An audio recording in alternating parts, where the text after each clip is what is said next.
Hi friends, welcome back to Divya's own world. ഞാനിപ്പോൾ ഉള്ളത് കർണാടകയിലെ ഒരു ടൂറിസ്റ്റ് പ്ലേസായ ഗോൾഡൻ ടെമ്പിളിലാണ്. ഇതൊരു കാണാൻ ഭംഗിയുള്ള കാഴ്ചകൾ ഒരുക്കിയ ടിബറ്റൻ ടെമ്പിളാണ്. കുടക് ജില്ലയിലെ കുശാൽ നഗറിൽ നിന്ന് ഏകദേശം 5 കിലോമീറ്റർ അകലെ ബൈലകുപ്പയിലാണ് ഗോൾഡൻ ടെമ്പിൾ സ്ഥിതി ചെയ്യുന്നത്.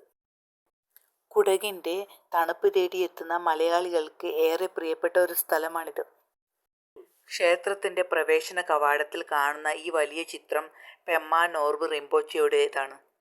അദ്ദേഹമാണ് ഗോൾഡൻ ടെമ്പിളിൻ്റെ സ്ഥാപകൻ. ക്ഷേത്രത്തിനുള്ളിലെ 3 വലിയ സ്വർണം പൂശിയ പ്രതിമകളാണ് ക്ഷേത്രത്തിന് ഗോൾഡൻ ടെമ്പിൾ എന്ന് പേര് വരാൻ കാരണം. മധ്യഭാഗത്തുള്ള പ്രതിമ ബുദ്ധമത സ്ഥാപകനായ ഗൗതമ ബുദ്ധൻ എന്നറിയപ്പെടുന്ന ബുദ്ധ ശാക്യമുനിയുടേതാണ്. 60 അടി ഉയരമുണ്ട് ഇതിന്. ബുദ്ധൻ്റെ ഇടതുവശത്തുള്ള പ്രതിമ ഗുരു പത്മസംഭവാണ്. ഗുരു റിംപോച്ചെ എന്നും അറിയപ്പെടുന്നു. 8-ാം നൂറ്റാണ്ടിലെ ഇന്ത്യയിൽ നിന്നുള്ള ഒരു ബുദ്ധമത ഗുരുവാണിത്.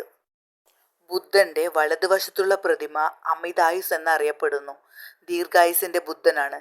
ബുദ്ധമതം അനുസരിച്ച് ആളുകൾ ചെയ്യുന്ന പുണ്യമില്ലാത്ത പ്രവൃത്തികൾ കാരണം അവരുടെ ആയുസ് കുറയുന്നു. ബുദ്ധ അമിതായുസിൻ്റെ പേര് കേൾക്കുന്നതും അദ്ദേഹത്തിനെ സ്തുതിക്കുന്നതും പ്രാർത്ഥിക്കുന്നതും മന്ത്രങ്ങൾ ജപിക്കുന്നതും അദ്ദേഹത്തിൻ്റെ ഗുണങ്ങളെ സ്തുതിക്കുന്നതും അവരുടെ ആയുസ് വർദ്ധിപ്പിക്കുന്നു എന്ന് ബുദ്ധമതക്കാർ വിശ്വസിക്കുന്നു. ഇവിടെ കാണുന്ന ഈ 3 വിഗ്രഹങ്ങളും ചെമ്പുകൊണ്ട് നിർമ്മിച്ച് സ്വർണം പൂശിയവയാണ്. ഇവിടെ പ്രാർത്ഥിക്കുന്നതുകൊണ്ട് മനസ്സും ശരീരവും ശുദ്ധീകരിക്കുമെന്നാണ് അവർ വിശ്വസിക്കുന്നത്. 16,000-ലധികം ടിബറ്റൻ ജനങ്ങൾ ഇവിടെ താമസിക്കുന്നുണ്ട് എന്നാണ് ഏകദേശ കണക്ക്. തുടക്കത്തിൽ മുള കൊണ്ട് നിർമ്മിച്ച ഒരു ചെറിയ ആശ്രമമായിരുന്നു ഇത്. പിന്നീട് ടിബറ്റിൻ്റെ പാരമ്പര്യം അനുസരിച്ച് പുനർനിർമ്മാണം ആരംഭിച്ചു.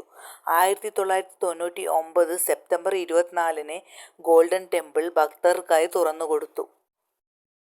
ടെമ്പിളിൻ്റെ അകത്തും പുറത്തുമായി ടിബറ്റിൻ്റെ പുരാണങ്ങളെയും ബുദ്ധമത തത്വങ്ങളെയും അടിസ്ഥാനമാക്കി അതിമനോഹരമായ വർണ്ണചിത്രങ്ങൾ കാണാം. ചരിത്രമനുസരിച്ച് 1950-കൾ മുതൽ ചൈന അധിനിവേശം ആരംഭിച്ചു. അതോടെ ടിബറ്റിൻ്റെ കഷ്ടകാലം തുടങ്ങി.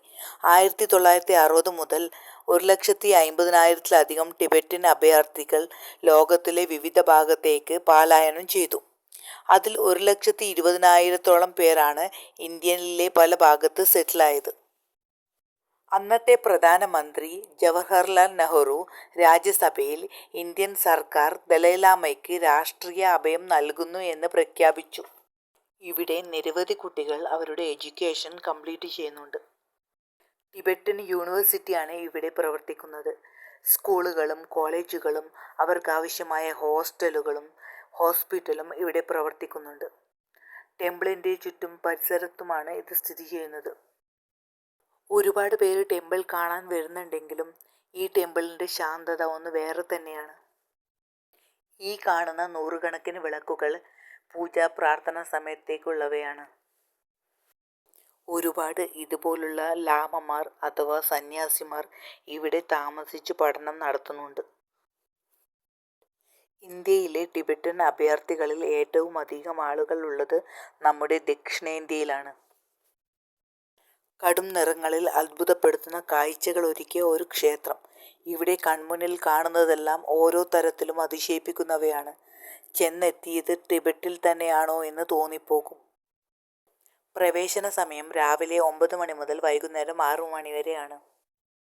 വിനോദസഞ്ചാരികൾക്കായി ഗോൾഡൻ ടെമ്പിൾ നല്ലൊരു പാർക്കിംഗ് സൗകര്യവും ഒരുക്കി വെച്ചിട്ടുണ്ട്. ക്ഷേത്രത്തിന് ചുറ്റും നല്ലൊരു ഗാർഡനും ഒരു കുഞ്ഞരുവിയുമുണ്ട്.